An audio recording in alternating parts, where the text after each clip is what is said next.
딥러닝 이제 서비스로 녹여내는 거는 또 약간 다른 작업들이 필요하죠. 크게는 두 개로 볼 수 있어요. 하나는 데이터셋, 그다음에 평가. 연구개발 하시는 분들이 학계에서 돌아가는 소식을 모른다. 저는 이게 넌센스라고 봐요. 네. 인사부터 하고 시작할까요?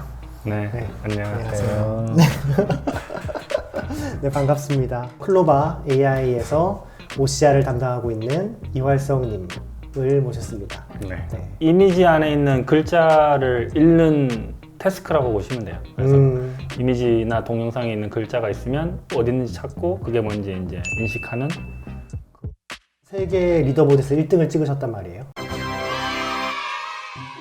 사실은 뭐 OCR에 대해서 뭐 한 번도 뭐 논문을 내본 적이나 이런 적 없으시잖아요. 그러니까 분명히 그 전에 OCR 석사하신 분도 있고 박사하신 분도 있고 얼마나 걸려서 1등 찍으신 거예요? 반년 걸렸었다. 반년이요. 기업이나 이런 걸 운영을 하고 있는데 현실 문제가 있는데 그 문제 해결에 있어서 6개월 만에 세계 1등을 찍고 싶으신 분들이 많을 거예요. 네. 6개월을 봤을 때 어떤 페이즈들이 있었나요? 뭐 다들 처음 해보는 게 이제 문헌 조사죠. 네. 그 당시에 이제 딥러닝 관련 OCR 페이퍼 수가 한 80여 편 있었는데 이제 그거를 다 저희가 봤어요. 80여 편을 다 보게 된 이유는 사실 OCR 해본 사람이 없어서 그 학문에 대한 감이 없잖아요. 그래서 다 볼 수밖에 없었죠. 이제 다 보면 조금 그런 감이 생길 것 같아서 이제 그 80여 편을 보통 막 석사, 박사 1년차 때 하는 그런 일들을 쭉 보고 나니까 다들 약간 감이 생기잖아요. 그래서 좀 더 세부적으로 볼 것들을 또 한번 걸렀어요. 감이 있는 상황에서. 그게 아마 한 30여 편 되고 그거는 아주 깊게 파서 이제 디스커션을 했고 그 다음에 이제 구현할 논문들 한 15편 이제 추리는 과정이 있는데 그게 아마 모든 새로운 분야 하는 분들이 어쨌든 약간 유사한 파이프라인을 다 따라가게 돼 있잖아요. 저희는 OCR을 몰라서 이제 80여 편을 다 봤는데 어느 정도 아는 사람들이 있으면 사실 그 뭐 예를 들어 80편 보는 거에 건너뛸 수도 있는 거고 감들이 있으실 거니까. 일단 먼저 논문 조사를 하시고 그 중에서 정말로 괜찮게 구현해 볼 만한 논문을 선정을 하고 거기에 대해서 각자 구현을 하면서 이해를 높이고 네. 이제 그런 다음에 이제 새로운 아이디어를 내기 시작하는 거군요. 자, 그러면서 이제 아이디어가 보통 나오잖아요. 뭐. 그렇죠. 근데 또 아셔야 될 게 6개월의 리더보드를 찍었다는 거는 사실은 이미 정의된 문제와 이미 마련된 데이터셋과 이미 정해진 평가 방법이 다 있기 때문에 이제 그거 내에서 해낸 거는 해낸 거고 OCR을 이제 서비스로 녹여내는 거는 또 약간 다른 작업들이 필요하죠. 맨땅에 헤딩해줬죠, 저희도. 현실 문제에 딥러닝을 적용했을 때 실제로 나는 이런 어려움들을 겪었다. 논문이나 챌린지에서 주어진 게 뭐냐라고 생각해 보면 그게 없는 상황인 거죠. 현실 문제를 푼다는 맞아요. 거는. 그래서 크게는 두 개로 볼 수 있어요. 하나는 데이터셋, 그다음에 평가. 이 모델에 대한 평가를 어떻게 할 거냐. 현실에서 풀고 있는 문제를 잘 파악을 해야 이 문제를 풀기 위한 데이터들이 뭘지를 생각을 해낼 수 있겠죠. 그럼 그 데이터들을 모아야 되고요. 그다음에 이제 기술을 알아서 이 데이터를 어떻게 오노테이션 할 거냐. 이 데이터에서 이렇게 정답을 줘서 보통 문제를 풀어내는 거기 때문에. 레이블링하는 과정. 네. 그러면 그 레이블링도 사실 여러 방식으로 할 수 있으니까. 그거는 사실 또 현재 딥러닝 기술 수준도 잘 알아야 되겠죠. 그러니까 현재 딥러닝 기술이 익힐 법한 입력과 정답 그거를 마련을 해야 되는 거기 때문에 현재 기술은 전혀 안 되게끔 막 라벨링 해놓으면 그걸 익히지 못하잖아요. 너무 또 단순하게 하도 안 되고요. 그러니까 말씀하신 부분은 거의 그러네요. 시장 상황을 아는 사람과 그다음에 연구를 아는 사람이 같이 모여서 문제 정의부터 데이터 수집까지 해야 된다. 네. 그럼 저도 그런 경우 되게 많이 보거든요. 데이터를 우리 데이터 많다라고 하는데 사실은 데이터가 진짜 많은 경우가 아닌 경우, 네. 쓰레기인 경우. 의미 있게 많아야죠. 그렇죠. 그리고 또 다른 측면으로는 평가. 네. 평가는 이게 또 법령적인 평가 방식이 있으면 베스트겠지만 아닌 경우가 많거든요. 그럼 이 평가 방법도 사실 굉장히 세분화돼야 돼요. 근데 그 평가라는 게 되게 어렵더라고요. 왜냐면은 평가라고 하면 가장 먼저 떠오르는 게 이런 거잖아요. 사용자의 만족도 점수 주세요라든지 뭐 이런 거. 그 주관적인 게 들어갈 수밖에 없다 보니까 굉장히 베리에이션이 크고 그렇기 때문에 많이 모아도 사실은 그렇게 의미 있게 많이 모은 게 아니에요. 네. 그럴 때 약간 팁이 있나요? 어떻게 해야지 좀 평가를 좀 더 객관화할 수 있고 머신러닝에 도움되게 할 수 있고. 이거 어려운 건데. 네. 저희도 고민인데 지금은 반반 해요. 둘 다 해요.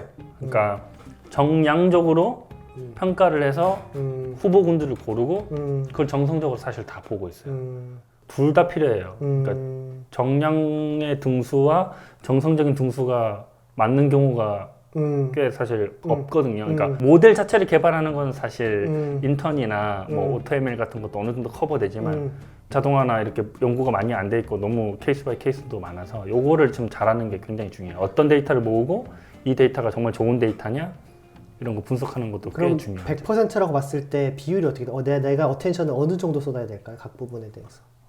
적어도 반은 된다고 생각해요. 네. 데이터 수집하고 어떻게 어노테이션하고. 어노테이션 할지에 대한 고민, 분석, 평가 이런 게 적어도 반은 된다고 봐요. 그럼 OCR에서는 특별히 뭐 어떤 챌린지들이 있었나요? 예를 들면 뭐 다국어라든지 뭐 언어적인 게 컸죠. 그러니까 논문은 영어만 다루니까 한국, 일본어 이런 거 적용해 볼 때 논문에서는 뭐 한 번도 언급 안 된 문제들이 많이 나오니까요. 네. 어노테이션은 어땠어요? 어노테이션도 저희 엄청 오래 걸렸어요.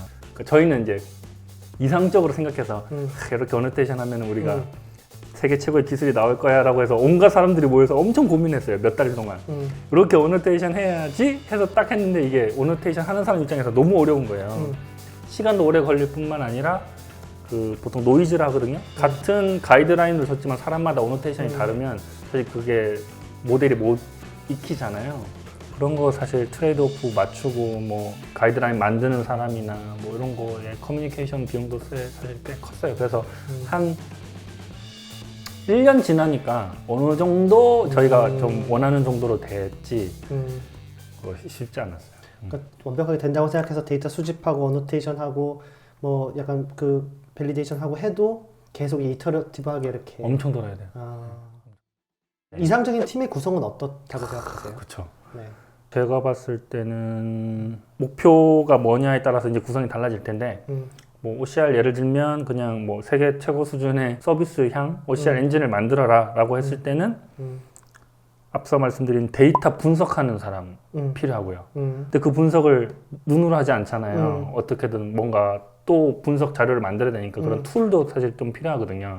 데이터 분석 툴. 그럼 그거 만드는 인력도 필요할 거고요. 그 다음에 데이터 오노테이션 한다고 했을 때 그 오노테이션을 저희가 하진 않으니까 그 어떤 다른 조직이 이제 오노테이션 할 텐데 그 조직과 이제 커뮤니케이션 하는 일도 꽤 큰 비중을 차지하고 그다음에 데이터 홈에 모델 만드시는 분들 OCR 엔진 만들어졌을 때 그게 우리가 생각하는 서비스 시나리오들을 한번 쭉 이렇게 만들어 놓고 그 시나리오 안에서 정성적인 평가를 보통은 하니까 그럼 그런 거 POC 하려면 사실 뒤에 웹을 좀 만질 수 있으신 백엔드 분이라던가 혹은 뭐 앱 개발자라던가 이런 분들도 사실 필요하죠. 그리고 보통 이제 API 해서 이제 서비스도 많이 하니까 이제 API 패킹해 주는 분들 이런 것도 또 다른 영역이기 때문에 그래서 한 그 정도? 이게 그 정도예요? 서비스향 OCR 엔진을 만든다고 했을 경우에는 그 정도 인력은 꼭 필요하다고 보고 근데 이게 또 단순 하나의 시나리오가 아니고 여러 개의 시나리오가 얽히게 되면 좀 기획적인 것도 많이 필요하잖아요. 이게 서비스를 생각하면 당연히 기획이 들어가기 때문에 기술 수준을 알아서 기획이 들어가야 되기 때문에 기획자도 좀 필요하고. 저희 근데 이거 들으시는 분이 사실은 진짜 제가 중소기업 사장이에요. 근데 여기다 AI 기술을 적용을 하고 싶어. 근데 지금 막 AI 리서처도 없어서 다 이제 고용을 해야 되는 상황이에요. 이럴 때 가장 미니멈하게 테스트를 해볼 수 있는 첫 사이클을 굴릴 수 있는 어떻게 해야 된다 이런 거.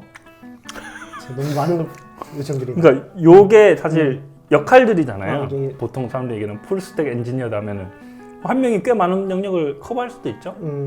보통 뭐 스타트업도 다 그렇잖아요. 혼자 한 역할 하지 않잖아요. 사람이 적을수록 더 많은 역할을 해내야 되고. 그러니까 요 역할들은 다 필요하고 이제 몇 명이 커버하느냐는 또 다른 얘기죠. 요게 없으면 사실 의미 있는 서비스에 쓰이는 엔진이 나오긴 힘든 것 같아요. AI를 정리하고 싶은 분들이 굉장히 많을 텐데 그분들에게 조언 같은 거. 우선 딥러닝으로 풀려면 데이터가 무조건 많아야 되잖아요. 그럼 데이터가 모으기 쉬운 환경인지는 사실 필수로 고민해야 될 부분이죠. AI를 적용할 때는. 데이터 수집이 쉬운 환경이냐. 네, 그게 오케이. 그러면 현재 딥러닝 기술로 어느 정도까지 우리가 원하는 게 가능할까를 따져봐야 되겠죠. 그거는 이제 뭐 아까 얘기했던 논문 조사 혹은 실제로 코드도 뭐 돌려본다든지 이런 것들이 필요할 거고요. 기존의 딥러닝에서 풀리고 있는 문제들에서 출발하는 게 좋겠네요. 그것도 중요한 감이죠. 그러니까 이런 문제들이 풀리고 있으니 곧 이런 문제가 풀릴 거야. 이런 감도 있을 거고요. 이런 문제가 풀리니 요거를 바로 이렇게 적용하면 바로 풀리겠네? 이런 것도 있을 수 있고.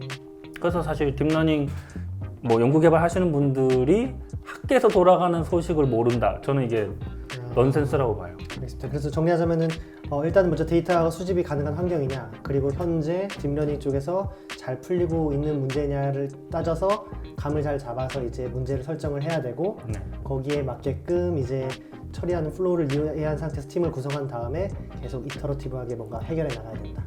네. 네, 알겠습니다. 아마도 들으신 분들이 되게 도움이 되셨을 것 같아요. 저희 이거 하고 또 뽑을 때까지 뽑고 한번